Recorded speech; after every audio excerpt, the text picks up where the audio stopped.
lix kaftan oo xaaraan ka ah diinta islaamka. haddii aad taqaanid qof lixdan ku kaftamaya kuwaasi oo xaaraan ka ah diinta islaamka, fadlan gaarsii muuqaalkan oo sheergaray. saddexda kaftan ee ugu horraysa waxaan hubaa in ay idin quseeyaan badankiinna. markii aad muuqaalkani daawato fadlan gaarsii. kow, midabka jidhka in lagu kaftamo. waxaa jira dad badan oo carruurtooda u sheega adigu aad baad u madowdahay, cid ku guursanaysana ma lahan. xitaa saaxiibbadu waa ay ku kaftamaan midabka jidhka. marka waa inaad ogaataa inay xaaraan tahay. allana waa uu kugu ciqaabi karaa middaa, sababtoo ah waxaad ku jeejeestay ilaahay uumistiisa. waxaad ogaataa inay jiraan nebiyo kalarkooda uu madow yahay ama kalarrada maqaarka uu ahaa kuwo kala duwan. labo, foolxumada in lagu kaftamo.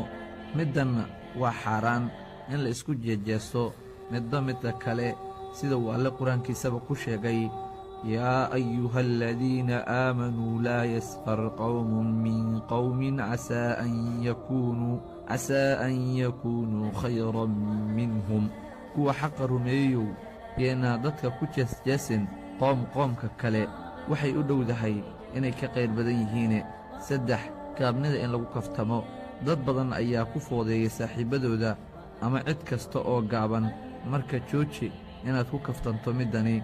waa habka uu alla u uumay, waxayna kaftankeedu ka turjumaysaa inaad u sheegayso inuu alle qalad sameeyey markii uu qofkani uumayey.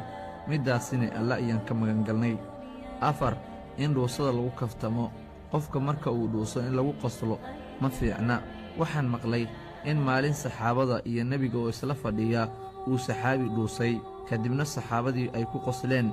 nebigu sallallahu calayhi wasallam waxa uu ku dhahay: ma waxaad ku qoslaysaan wax aad dhammaantiin samayseen